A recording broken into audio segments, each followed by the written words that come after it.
Hi, we are back, and I'm gonna do my cheesy like countdown because that's what I do.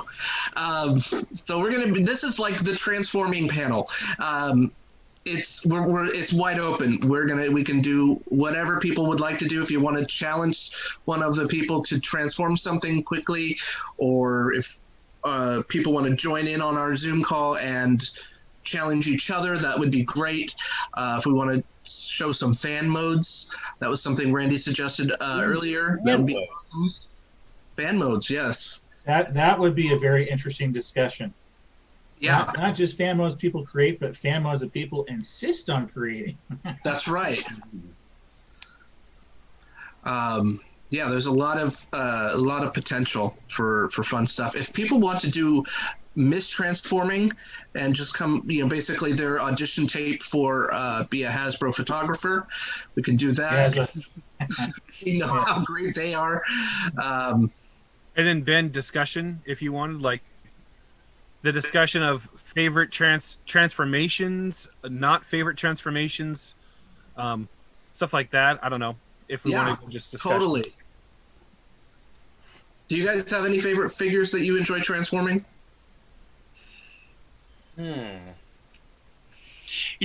think. Oh, go ahead, Jason. It's like I still really like that first leader Revenge of the Fallen Optimus, just because like it wasn't a masterpiece, but it's actually pretty close to the actual MP movie Optimus. It's just that is such a great job of changing shape from the truck to the robot and being fairly movie accurate, even though falling into that that retail leader price point.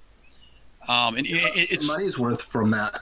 Absolutely. I mean, it's challenging, but it's not overly difficult. It's not like some of those first movie toys, which like the first movie Voyager Ironhide is still kind of a mess to transform. Yeah.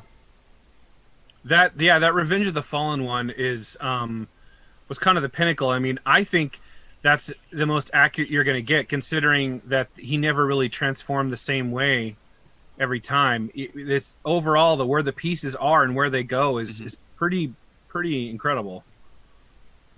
I've always been impressed with how they keep on doing a new transformation for that mold, or for that character, for that movie Prime. It's like when the ultimate one with the trailer weapon pack, it's like he had his feet tuck up into the cab. I'm like, I never would have thought of that, but it's just really kind of interesting. Yeah. What about you, Kenneth?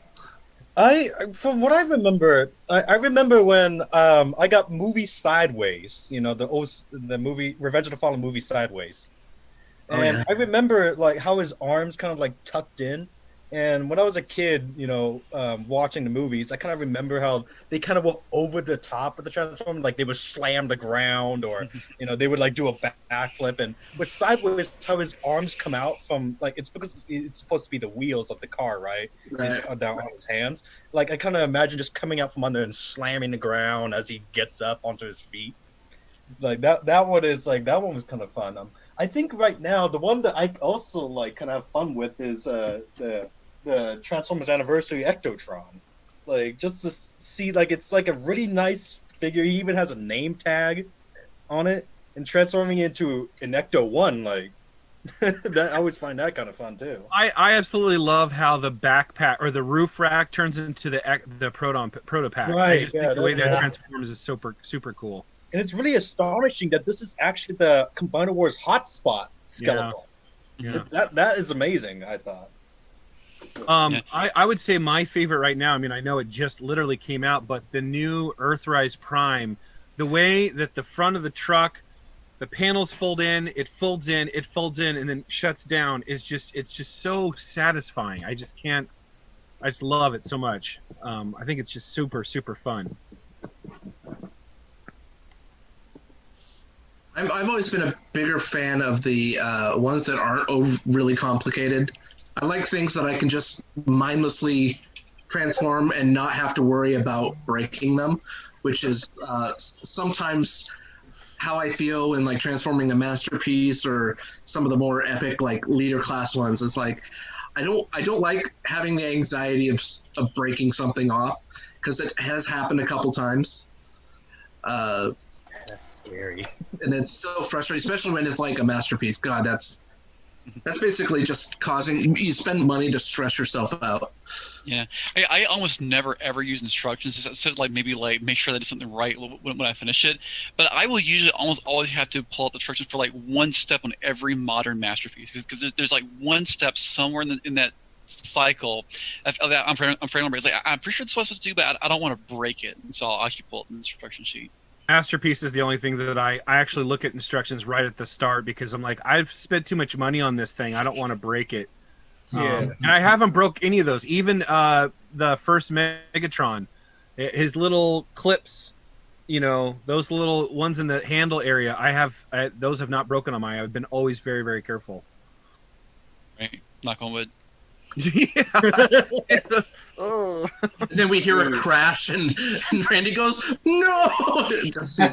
Or like it's like with the older Transformers where they get kind of like tougher as you go, so then you have to put a little bit more force into it, and you get scared that you're gonna break it. Hey, Jason, I just saw your comment that someone wrote. I love that animated Bulkhead basically transforms the way he does in the show. We kind of talked about this earlier. The car robots, RID.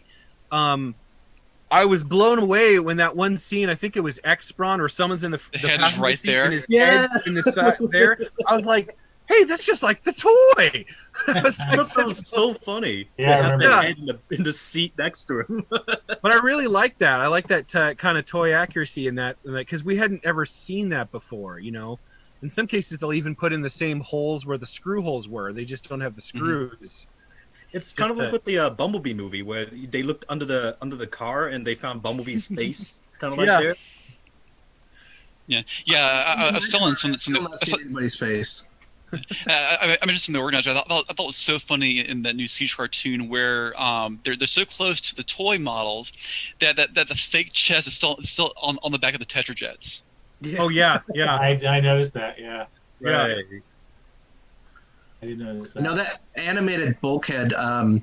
So we were talking before with Randy about BotCon in 07, and that's how I met Randy. In 08, I went to BotCon, and I went by myself, which is before I went with a friend of mine. And so that was when they were introducing the animated figures. And I remember going into a bar, and I roomed with a guy who I just met online. I had not met him in person and stuff, but we both needed a roommate to kind of reduce the cost of the hotel. So we're like, okay, well, you know what? Let's just chat with the next people that look like Transformer fans that come into the bar, and then these two guys come in,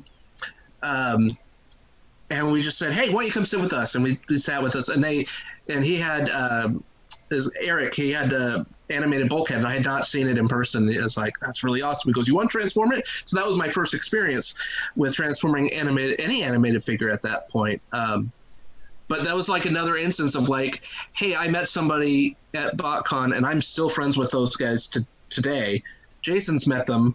Jason and I went to BotCon later, a couple years later, and we roomed with them and stuff. And so yeah, it's just kind of that when I think of animated Bulkhead, I think of the friend that I met in connection with transforming that figure. But I remember loving the way the feet transformed. Such a cool thing. Yeah, the 45 degree where it spins up. That's the first time I'd ever seen anybody do that. And then it's actually made me want to try to put that in some of my own customs and stuff like that, trying to make that fit in. Because I think it seems like magic. It's just a 45 degree pivot, but it seems like weird magic. Yeah. Talk feet on Transformers. I don't know about y'all, but in modern Transformers, it seems like the feet are my favorite part. Looking at the masterpiece side swiper alert mold, just the way that those panels all kind of fold together around each other to form that leg. Mm-hmm. And also on the Datsun ones, it's just like on a lot of figures that like the arms kind of just fold up under the hood, like Kim was mentioning before. But the legs are usually very interesting in how they kind of tip either like some part of the car and kind of fold it around itself. Titans from Mind Wipe is another great example, taking those wings and wrapping them around each other to form the legs. Oh, like in fact, yeah. Since you were just talking about Mind Wipe, yeah, right here, his wings Like I thought that was kind of surprising. Like you see that these large, very large wings right here, but then as you transform it, his waist comes around, and then these things being soft plastic, they kind of tab in. Mhm. It's a very good use of the quote unquote kibble that's on there. Yeah. And so it's a weird thing where this is a case where I think it improves the original. I like the way they did this more, even though he's got the fake wings on the back. It's, you know, his original design, his wings scaled. Those were supposed to be the big wings. So the fact they did little fake wings and had the wings fold around, another one of the things that like made me start to really love that line. I think as far as transformations, I'm gonna go big with my suggestions. I really dig Siege Omega Supreme and my Power of the Primes Predaking. Just because of the huge posability you get out of them that we did not get out of the original G1 toys. I mean, you can put an Omega in some very dynamic poses, and yeah, he's a parts former, but not anywhere near the level of the G1 Omega Supreme. Giant ankle ratchets. Yeah. Giant ankle rack. And he can hold the poses. He got blast effects to make him look like he's really in a battle. And then, Right. I mean, Predaking, yes, Headstrong and Tantrum have got an entire thigh kibble on their back from Predaking, but when he's in Predaking mode, the posability you get, and then just his sheer size. I mean, that's how big a lot of us wanted Predaking to be when we had the G1 toy, right? Right. But you still got this brick that couldn't really do much except for the arms going up in the sides. And just the posability you get out of it, it's really nice. And so I actually enjoyed transforming those two. Yeah, that's what I kind of like about the Predaking. Even though it's not to my scale, how they did it was pretty good. Because even with the Feral Rex, I call him Predakankles because his ankle areas are really huge. Because all the robots are the same size, so if you make them all the same size, they're kind of like proportions get a little bit wonky. Ankles. You need to copyright that. Maybe I will. Predakankles. I bought that. Was it his DX9 upgrade exclusive. set for that thing? And with the bigger wings and the sword, that thing is just, ooh, I love it now. I mean, I liked it before, but that thing is pretty cool. I've always said I don't dive into third party hardly at all, but I will say Smart Robin from Fans Project, the Brainstorm, that thing, the way it transforms is like, it's so satisfying and cool. I think Jason, do you have that, Jason? Which one? The Smart Robin, the Fans Project Brainstorm. Oh yeah, where the nose cone kind of folds in on itself. It folds in on itself, and then also the way the legs, like the feet, go into little holes, and then when you pull those, or the hands, and then it moves around and then fits back together in a way that I'd never seen before, and I'm like, it's just so cool. I mean, I've always been blown away by that.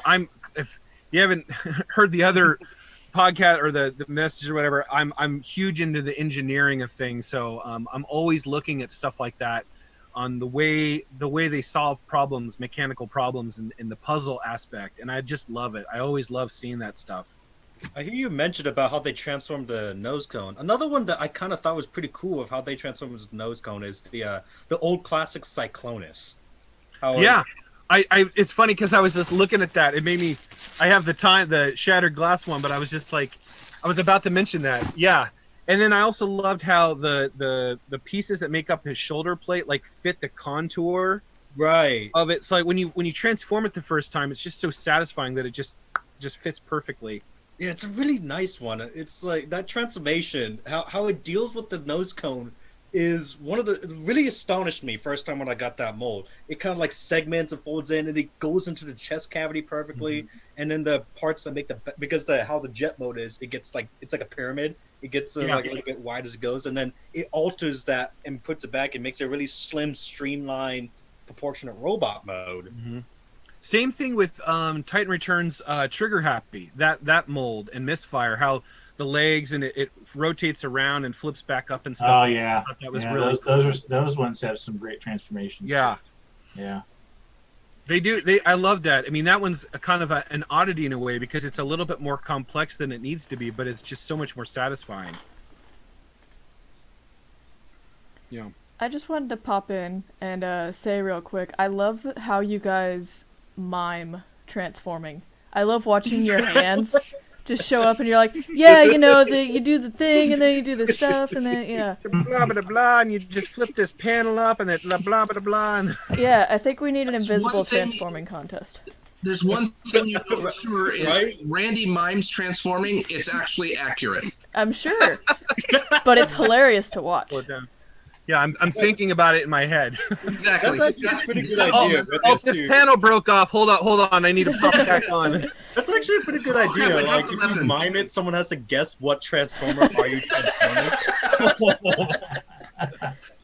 Now You'd have that to narrow would it be down the to- ultimate transformer contest right there. I You'd mean, have to that's, narrow it down to Furies. that's otherwise basically it'd be just too the hard. behind the back contest that we do, right? It's kind of the same idea.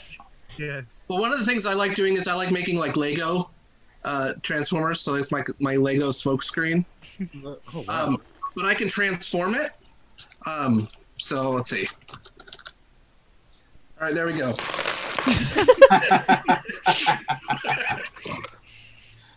It doesn't transform. Yeah, I just. Oh, done. Done. My favorite. Right? I had one of those, and I have a butterfly knife comb. And so whenever I transform it, I kind of transform it like a butterfly knife, try to do the flips and all that. Oh, stuff. yeah. So now we have to go opposite and start talking about the Transformers with the simplest transformation that drive us nuts, right? Simplest transformation that drive us nuts. Well, I don't know about simplest, but some of the harder ones I would say was Revenge of the Fallen, like I mentioned, Jetfire, making his alt mode line up correctly. And then I'd say probably the main line, the most confusing toy that I've ever done is Revenge of the Fallen Mixmaster. Ooh, yeah. I love that they gave him both his modes, but it's like wait, do I move it this part or I do this part? And sometimes you're like, why is there even a joint here? I mean, that was a kind of a weird pinnacle for Transformers because they really peaked in complexity and part count with that line.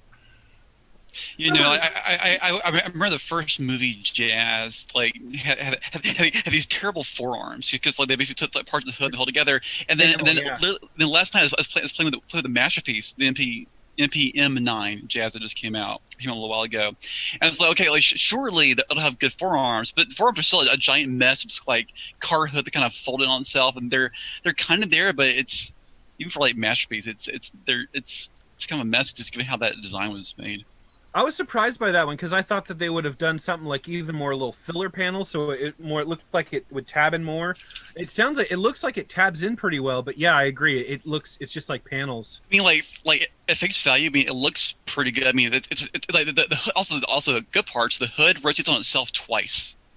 Oh wow! Like you take the hood off, you rotate it, and then you rotate the middle. It's like basically the front grill, and this little bit around this core. Yeah, and then it gets the head to line up. It's all the rebuilds, and also the back panel is not just the back, not just the top of the car. Actually folds in on itself to show this bit of detail in here that is hidden on the inside, underneath the trunk. Yeah, like that's brilliant. But you see, but the forearms, it's just kind of a mess of stuff pegged together. I think the movie Transformers are kind of an interesting story of how Hasbro really wanted to kind of catapult the engineering of Transformers pretty far ahead, making it more complex and very detail accurate to what people were seeing on the screen, but then having to walk it back when you had kids that would have a halfway Transformer Optimus Prime that they couldn't figure it out and their parents couldn't help them figure it out. So, I mean, that was a really kind of an interesting ebb and flow with Hasbro, with the Transformer toys and transformations, I think. If you go to garage sales, you'll see so many like half transformed movie figures. So I believe it. Kids were transforming like, you know what, I'm sick of this, and the parents don't know how to do it, so they're just like, it gets thrown in the toy box, half transformed, and then they sell it. And they say it's complete because they don't know any, like, it's just a bunch of panels. I don't know. It looks complete. Yeah. There's like one side missing. It's a couple of guns and missiles thrown in there. They'd probably match. I think one transformation that not exactly infuriates me, but annoys me every now and then is the lug nuts mold, because whenever you're transforming this trigger is such a hair trigger that his bum missile can shoot off somewhere. And what I like to call the missile gremlins, they come out of a spatial portal that jump up, grab your missile, and then take it down to where it can never be seen ever again. They grab it with all those socks that you lose in the dryer. It's Right, actually the right, same right. ones. There's they're the same ones. It's socks with missiles. It's great. There's a The question. first thing you lose is missiles every time. That's right. Question: toughest transformation in our collection is Masterpiece Dinobot. He hasn't left robot mode since we got him into it, so it's not really a question, a statement. Yeah, that's an amazing one too, because obviously they cheated so much on those old mainframe designs, but MP Dinobots basically like torso literally turns inside out, and the Dino head stuffs down inside of it to get it to match the show model.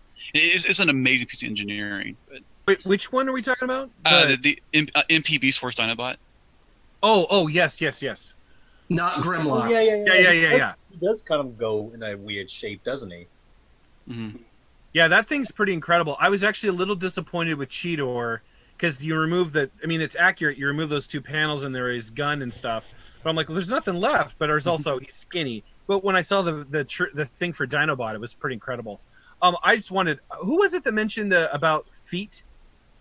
Oh, that was me. That was you. That I did the same thing with I was basically kind of tapering off buying masterpieces, but I bought Prowl because I was just like, I got to see how they did this thing, and I was really impressed with it. It seems so simple. That's the other thing, is like, that's the thing about Takara. I think that they have a finesse. It's like they've really developed something. And it's like, wow, they took all this time, but they made it the simplest way possible, and it really works well. It looks great and it works well, and it's, unless you're looking at it from a certain angle, it's not hollow, like some of the other ones, even though it is a hollow thing. Yeah, something else that I think is really interesting is when they take, like, they release an old character, like you mentioned the first MP Megatron, and then they take what they learned from that and they refine it. And the use of that's far superior. Another great example that I'm looking at right now is the MP9 Rodimus versus the MP28 Hot Rod, and how like what a relative mess MP9 is. Even though it looks really good, but there's so many little tiny finicky panels, and they compromised, so it's not as good from all angles. But the 28 Hot Rod is a much more solid figure that doesn't look that much worse or better in some ways.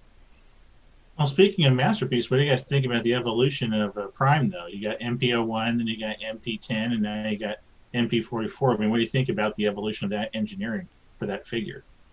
I think MP70 is the best. MP70? MP70 is who? That took you a while.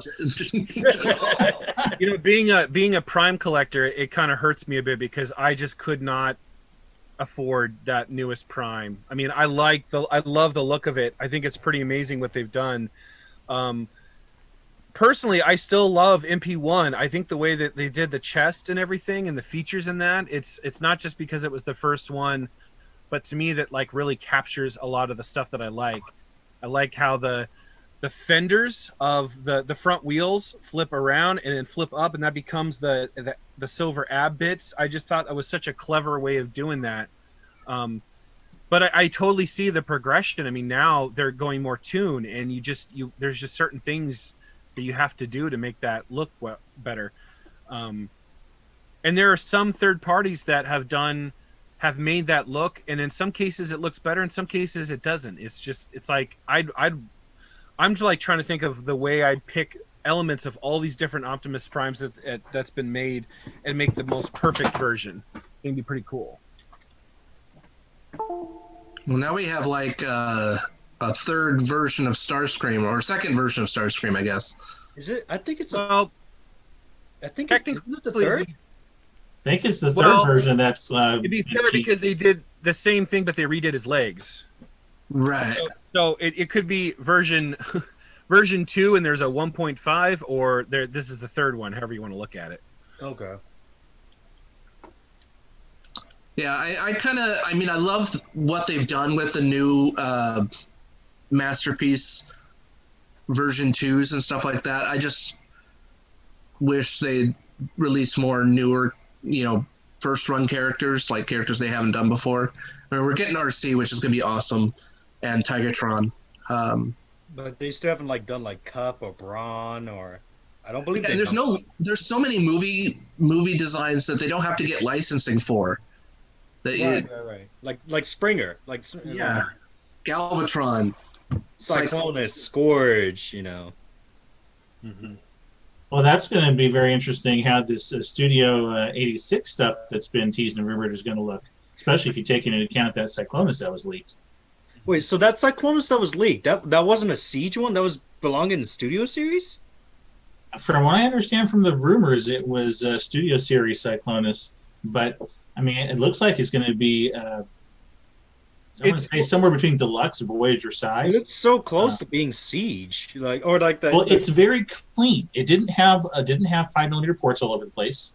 It didn't have posts for like little Titan returns, little Titan figures or anything like that. Right. It's very clean, both not just in robot mode but in alt mode too. And I was actually thinking of that figure when you were talking about the Universe Cyclonus and how the nose cone folds in, because I was thinking that's got to be some pretty impressive engineering for that Cyclonus that was leaked, given how clean his alt mode looked. And I didn't know we saw the robot mode. What's that, Ben? I didn't realize we saw the robot mode. I just saw the vehicle. It was kind of like transformed partially, kind of like it was partially transformed, so you got a good idea, like on the chest, how clean the chest lines were and stuff like that. I think it's just going to be kind of like they did with Grapple, how it's just the MP kind of scaled down. I think they're taking the deluxe one, that Universe one, and just scaling it up and kind of refining it, because honestly that one's pretty awesome. My only complaint about that original one was just a little small for my taste, for what I was wanting to, at that stage. So if it's gonna be slightly bigger, I think the only reason we think it's going to be that and not like the main line is because, again, what Jamal was saying, but also the fact that we do for sure know we are getting some Dinobots in the Studio Series, and I think that's the only thing that's rumored, right? Is just the two. There's others. Oh, which ones are also Cup rumored? is rumored. Oh, Cup is rumored. Gnaw is rumored. Yeah. Okay. See, I got that Gnaw mixed in with the judging pack or whatever. Yeah. So. And a couple of Dinobots are rumored. Yeah, Slag and Grimlock for sure. Both leader class. We have listings for that, right? Right. And I thought there was a Blur and a Hot Rod that was also mentioned. I think the maybe Hot Rod Blur, but I'm not sure about Hot Rod. Hot Rod might have been an actual movie figure from the last. But honestly, as long as they make it kind of look like the rest of them, I don't care what line it's from. I just, as long as we're getting them, I think it's really cool that they're doing that. And I think it's interesting that they're putting it in the Studio Series. I think that's very. I know a lot of the movie fans are probably pretty bummed because they wanted to see the rest of their characters made, but this usually happens. You start to see the new stuff while they're tapering off the old stuff. So it could be towards the end of the movie line, or maybe they'll sprinkle in ones or here and there. I mean, the fact that we got the RC triplets, it's just like, I mean, I don't know how many people were really wanting that. But huh? Do they combine? Because I've been hearing rumors that those things combine. I haven't seen them combine, but I mean, I haven't really been looking either. But yeah, I think it's pretty incredible what they're doing with that stuff. It's very, very interesting. I want some more confirmation. I was really hoping that last Fan First Friday thing they did would show off or at least hint at something, but I'm actually surprised that with the absence of a convention this year, that they're not taking advantage of doing more Fan First Friday to reveal what we might normally see at a BotCon or something like that. Well, they are though. They're doing waves of Earthrise, and we got waves for first one or two waves of Kingdom. Mm-hmm. We've all heard the rumors because of listings, but not any real official reveals though. Well, but I think they're doing a Friday reveal of some sort every week. It's just not always Transformers. They're doing all their brands. Star Wars, Marvel. Yeah, this last week was, I think, Marvel. It was Marvel focused. Okay. And then they had G.I. Joe. And so I think they're just going to get to it because I think they're just spreading it out a bit, which I think is actually kind of interesting. It instead of waiting months and months, and then you get thing you're kind of going maybe every couple weeks you might get a little something here or there. I think it's, during these times, it's just like what we're doing right now. It's interesting to kind of experiment and see what else can come up with it, and maybe there's something there. Maybe it'll get tweaked to something in the future. I think it's kind of cool. Well, all I can say is when it comes to the more difficult Transformers or Transformer, the less difficult. My theory on classics versus MP, poor man's masterpiece. You ain't wrong, because when you're a college student, To me, that's classics. Poor man's masterpiece. It looks like Happy Fox says that those triplets do combine. It is wow. but it is not great. because like with those triplets, they come with like their stands and everything. They have these weird connection points, and there's some parts that connect that really are oddball, kind of weirdly to have on their own. So I thought that they had to combine or something.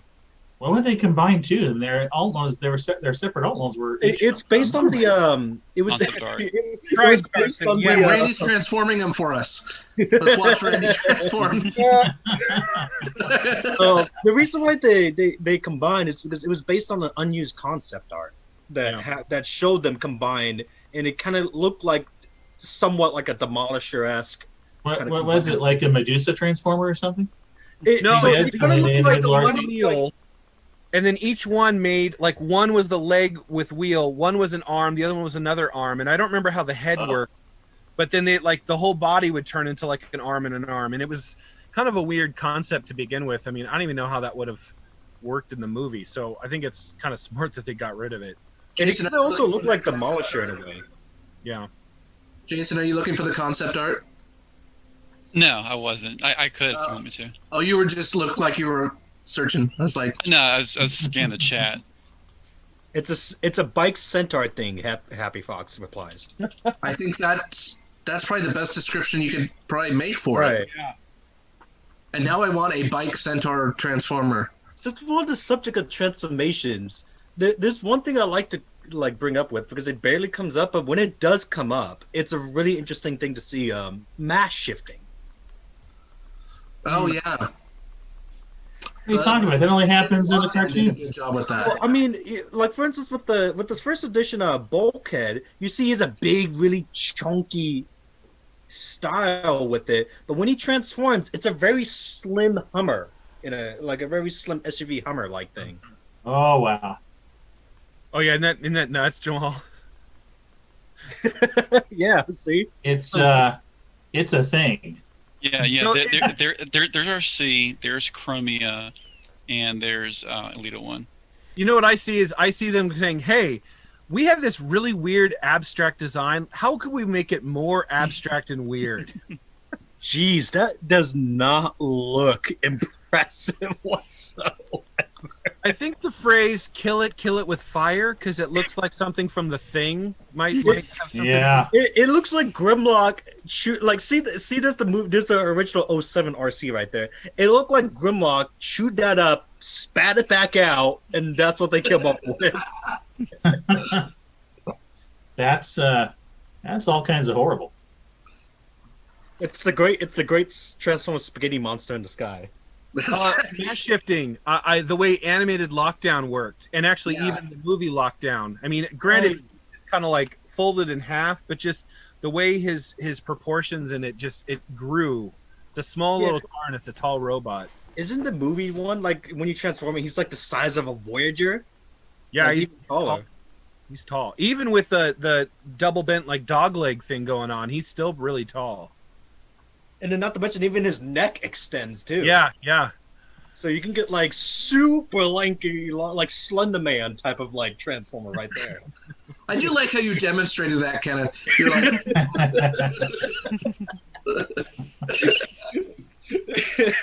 Yeah. I mean, Axor even does it too, where it's like a very stout, and then you can just like extend it up. welcome to SciFest Northwest Online, where we will mime everything for you. And then I was driving one day. Yeah, like I had to like hammer out Store. something. I was looking through the shelves. I found something.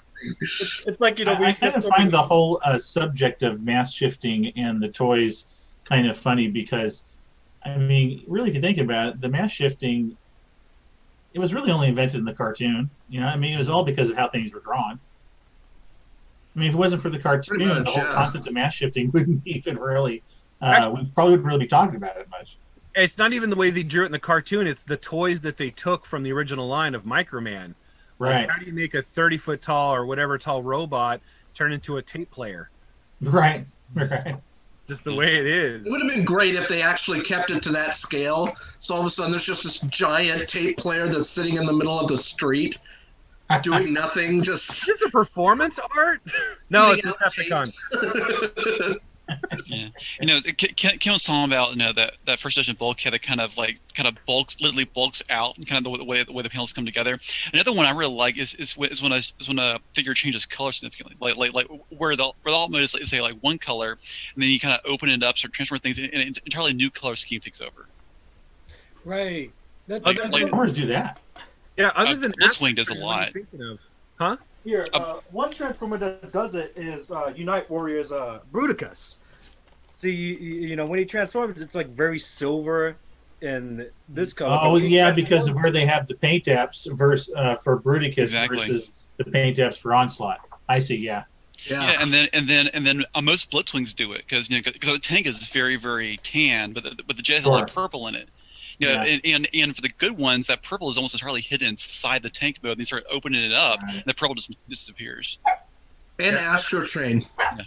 The Japanese Astro Train is the best one because it's a white shuttle and a black train. Yeah. Yeah. Hey. What does that turn into? He turns into a A demon. mess, probably. Yeah.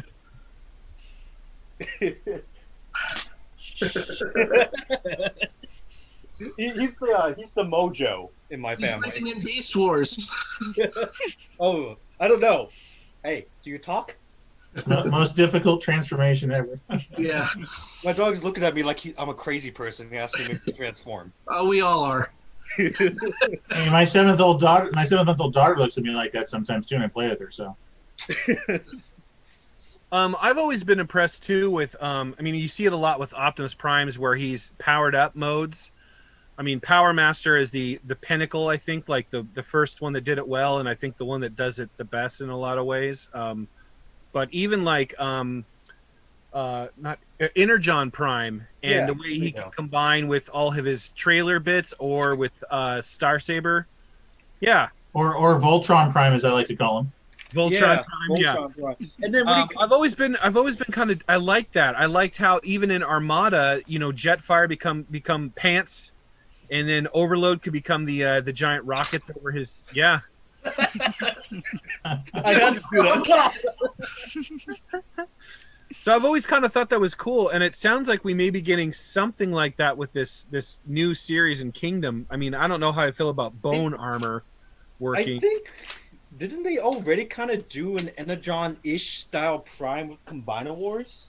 Because the fact that he combines and stuff like that. Yeah, and I've even seen some people that will take the other vehicles and paint them to look like Energon Prime. Yeah. Yeah, he combines. That one's a really weird one. The fact that he combines with the Maker's Green. But then there's this. What'd you say? That's sticking way out in the back. Yeah. Beautiful. Just don't look in the back. Just don't look at the back, you know. Don't pay attention to the back. But Yeah. I love the What did fact that you like. It's such a dramatic transformation. Like you just rip him in half. I did this with a friend of mine. He's like, "Dude, did you just break it?"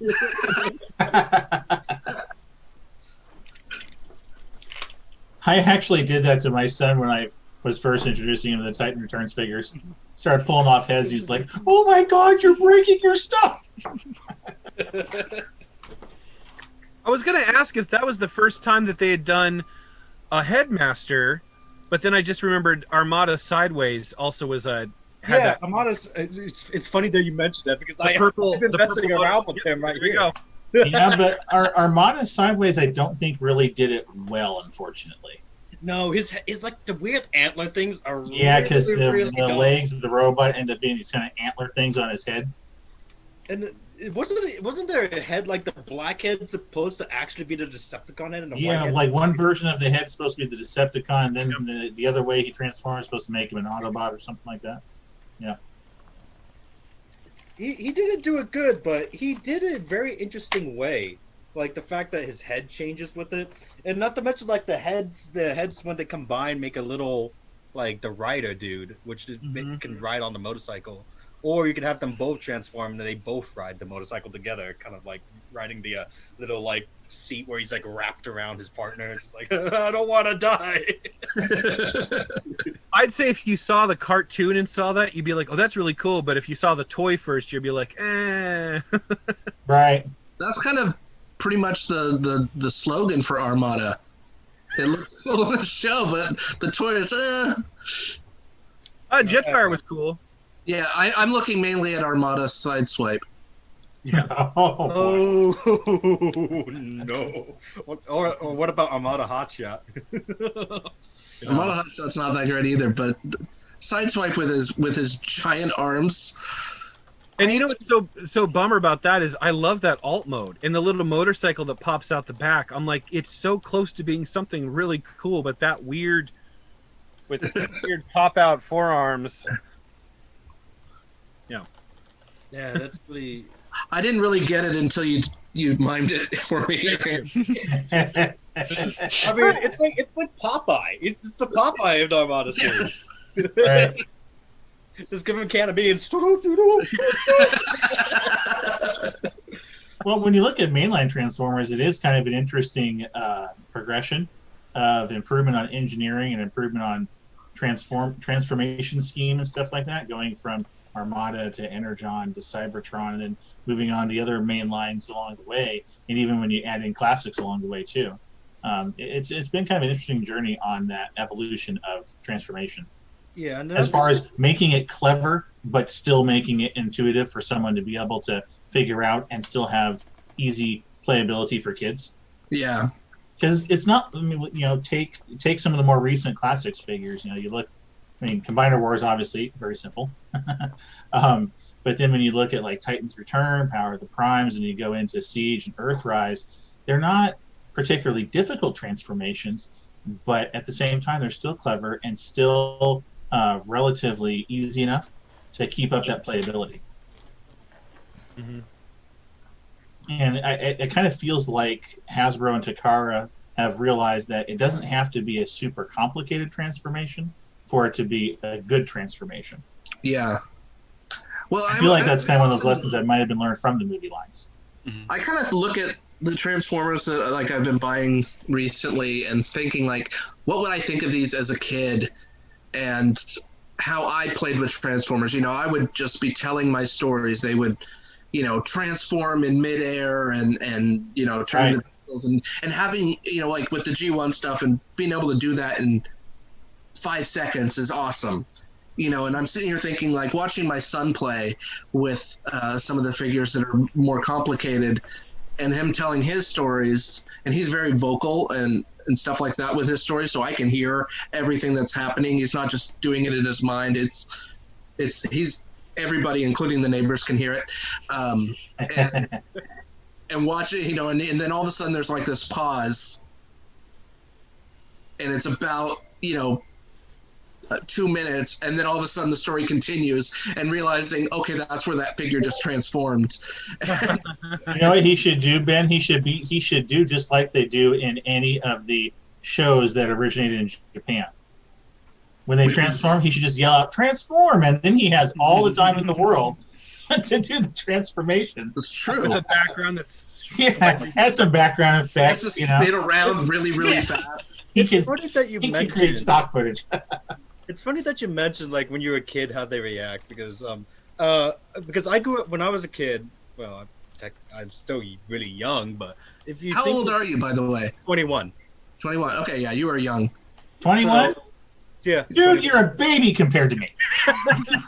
But I grew up with Armada, and I was at a friend of mine's graduation party, and so this little kid had a little bit worse for wear, but he had a Armada Megatron, right? And so he's transforming, playing around, and all that stuff. And I remember having that figure. And I'm like, "Hey kid, here's something cool." I grabbed something to trigger the mechanisms, right? And I push into it, and out comes like this like claw thing, and out comes the knife, and this kid is like looking at us like, whoa, like, with such fascination. And I'm sitting here, he's like playing around with the gimmicks, the little turret, little fishing rod, little spinning mechanic. Boy, someone really deprived him of the full potential of that figure then. And then you know what Kenneth did next? He broke it in half. Kenneth, you're 21. Yes. I'm not the youngest anymore. All right, bye. I have a little bit of a baby face, I guess. Hey Kenneth, Liz is 22, I think. there's someone made a comment. Doesn't one insignia on the other show on Sideways depending on the head? Oh, so let's see. Did you know which one? I know it so did one it. insignia- I know it did that on the show. I don't know about the toy though. Yeah, the other toy. So how it works is, so with the Decepticon head, notice how the arms are really thin and lanky, and then with the Autobot head, it's a little bit more boxy and wider. So how it works is, I don't know how well this is coming through, but there's two segments. So with the Autobot head, it pushes down on both of them, while the Decepticon head only pushes on one half of it. And so Oh, that's That's how really it, impressive for that era. yeah. that's how it works.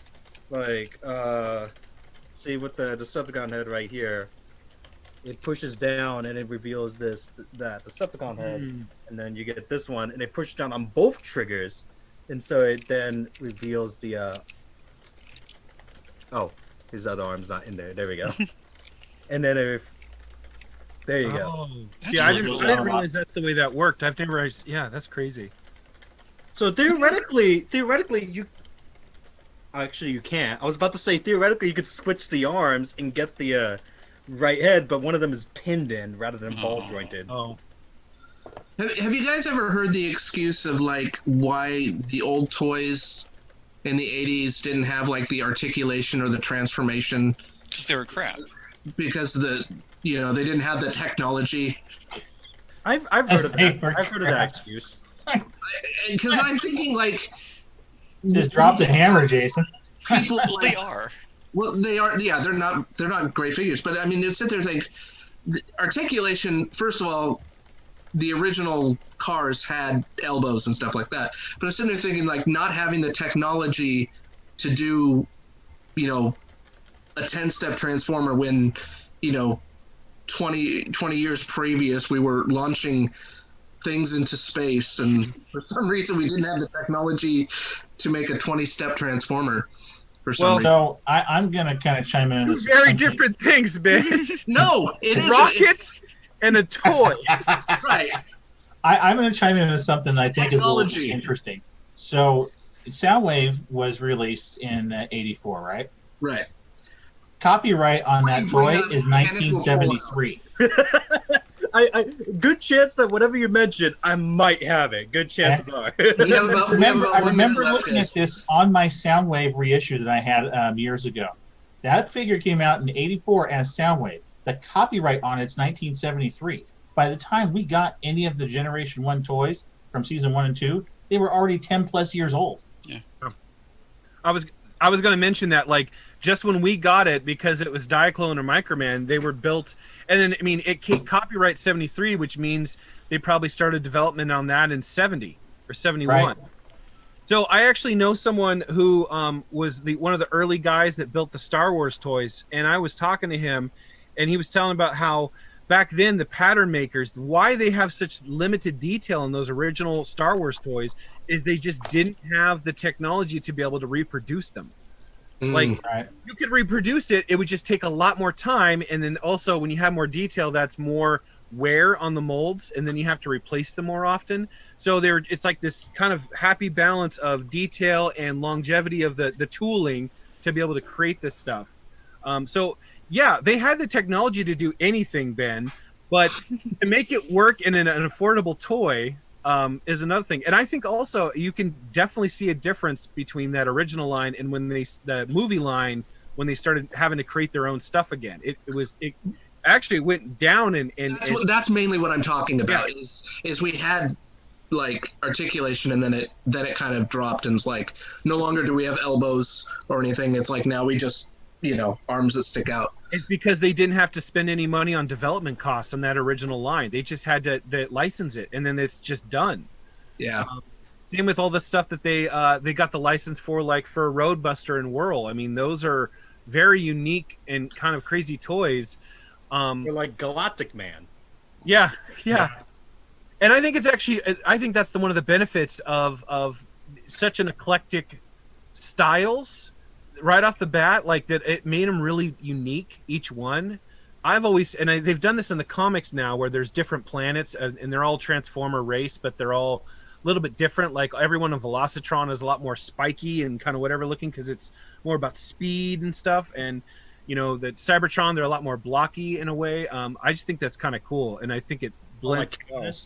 I still think engineering know-how kind of played a role in it too, because think about the leaps and bounds in transformation and articulation when ball joints got introduced. Oh yeah. Yeah, and someone in the chat just mentioned that the ball joints that came into Beast Wars was when different plastics were on the market, or they're coming to the market. So that's kind of what enabled that technology. Well, the ball joints came out before that. They were in the Cyberjets too. Yeah. The Cyberjets. Yeah, the G2 Cyberjets. So minimally used. Laser rods too, I want to say, or did they use that weird bungee? So probably minimally used before Beast Wars, but then Beast Wars really embraced it full on. Oh yeah. The laser bikes I think had ball joints, but the laser rods I think were more pin joints. Right. Okay. Well, we are about out of time, gentlemen. Can I make a comment on this one last thing that says, did you know there are Transformer twins that are not Transformer knockoffs? Super Wings. I do. I have some. Actually, the Beast Box series is really, really cool, and I actually have the parrot in my pile of loot right now. I'm going to ship it. I'm cutting you off, Randy. Oh. Are we off, Liz? Yeah, we got to get to Mike. Yeah. All right. Thank you guys so much. I appreciate it. Yeah. Thank you for letting me participate. Yeah. All right. Bye, guys. Bye. We'll catch everybody later. Bye.